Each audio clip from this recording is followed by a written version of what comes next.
Guys, since I was born, I am a Nigerian. I have never seen a South African. I have been to so many big cities in the world. I have never come across a South African restaurant. I have never seen a South African clothing brand being sold in the shopping mall. I have never seen a South African food being sold in the supermarket. I have never seen anything from these people. You guys don't explore. You guys don't travel. You guys don't do business internationally.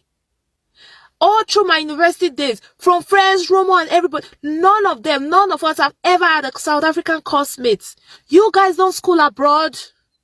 Aibo, I have never spoken to a girl before and she told me, oh, my ex is South Africa, I'm dating a South African. I have never heard, I don't even know how a South African man looks like when I see them on ground. I only see them on TV.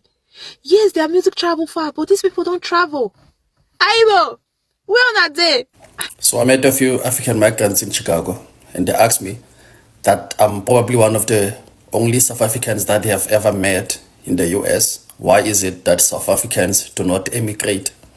So I told them that is easy, because South Africa is nice. And many people realize that South African is actually nicer than most European countries and actually nicer than most US states. So South Africans do not leave. And those like me who leave, they soon realize that actually you must go back home, because there is nothing that the US or Europe is going to offer you that you will not get back home. And back home, you, on top of everything, you got nice weather as well. So that is why you will not see a lot of South Africans overseas. And those who are, they will never speak bad about the country. So I've just heard of a campaign to boycott South Africa and South African products in Africa. Listen, do it quick. One thing about South Africans that they do not appreciate is to be threatened with empty threats. If you are going to do something, do it. We want to see something. And by the way, those of you who think that, oh, we are going to boycott MTN, guess who this MTN belongs to?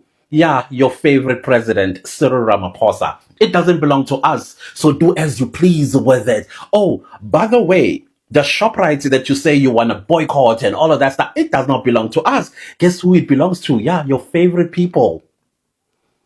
Not us. So boycott away.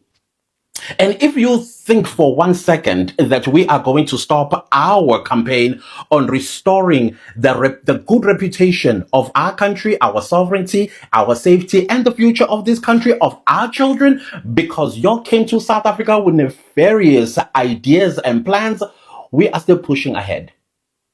We are warriors in this country. Learn about us. The history is everywhere. Oh, these days you have ChatGPT, you even have Google, you have Gemini.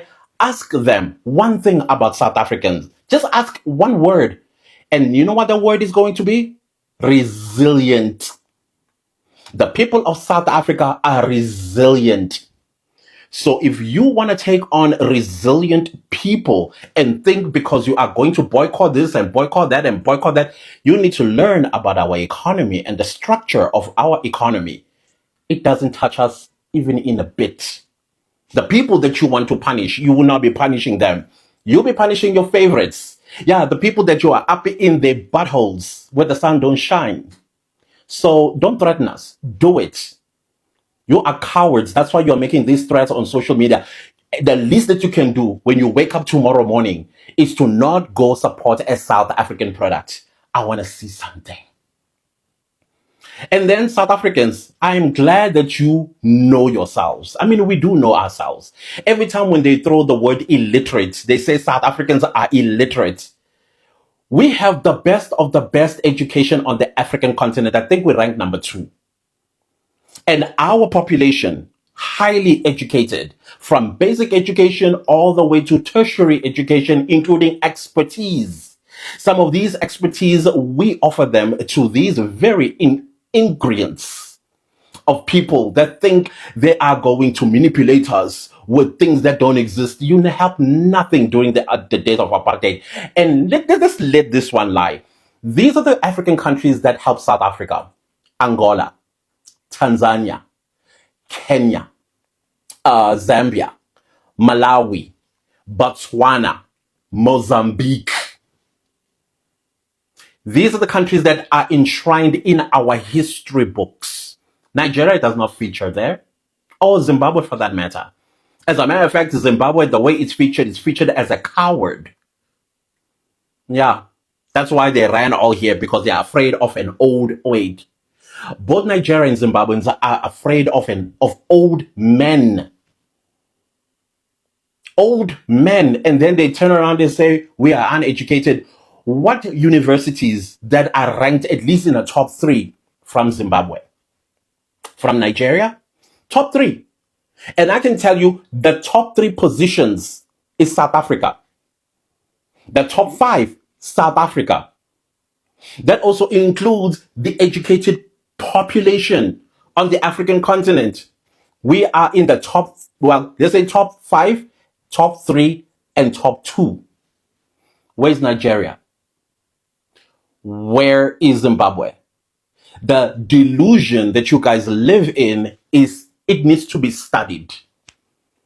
It needs to be studied. Oh, on the other hand, how many kids drop out of school in Nigeria again? That's how much children drop out in Nigeria. And then you want to call us illiterate. Far from it. Far from it.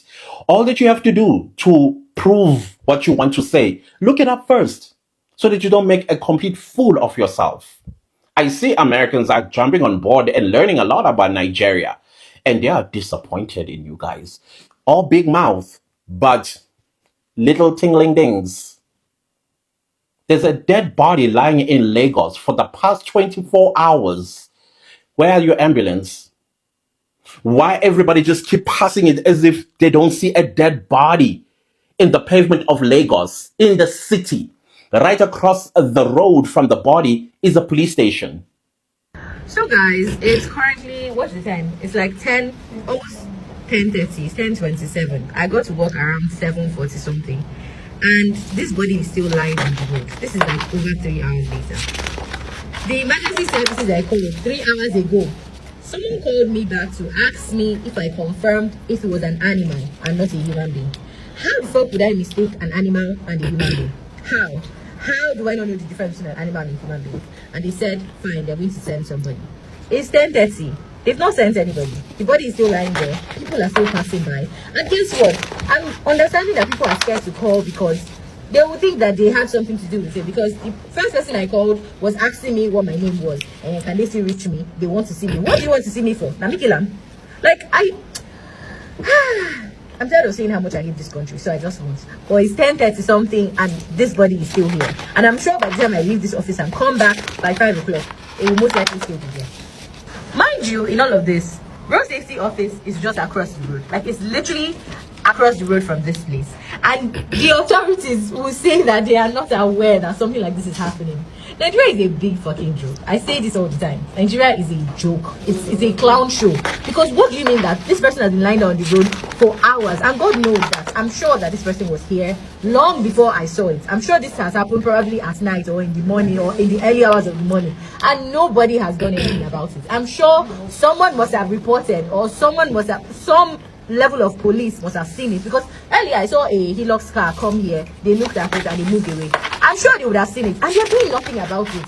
What's the Lagos State governor's name? Wait till me that man name. Sanwo-Olu. Do something about your state, or do something. And y'all have systems in place? Come on. Anyways, let me go back to the threat. Boycott. Boycott. I want to see something. Please boycott. And I saw a lady in Ghana, and I know not all Ghanaians support her. She's calling for all South Africans to leave Ghana. Question is, how many are there again? How many are they? But I saw a lot of Ghanaians pushing her back, saying, no, South Africans will stay. Thank you to you guys, because you understood that video everybody saw. An illegal Ghanaian was in South Africa, not only illegally in South Africa, but also committed corruption with their paper. And I know Ghanaians are law-abiding people. They will not support something like that. Even the guy himself, he acknowledged what he did was wrong. Anyways, boycott away, please. MTN, whatever it is that we have there, doesn't belong to us. Isn't you guys throwing at us? Oh yeah, your economy is in the hands of white people. Oh, your land is in the hands of white people. So go ahead. You're not touching us in the slightest. In the slightest. But you are going home. Your people in South Africa are going home. That much we promise you. You see, we don't threaten, we take action. And they are leaving. So boycott away. When you wake up in the morning on the 25th of April, let's start the boycott. Let's see. I want to see something. Okay. Good luck with that.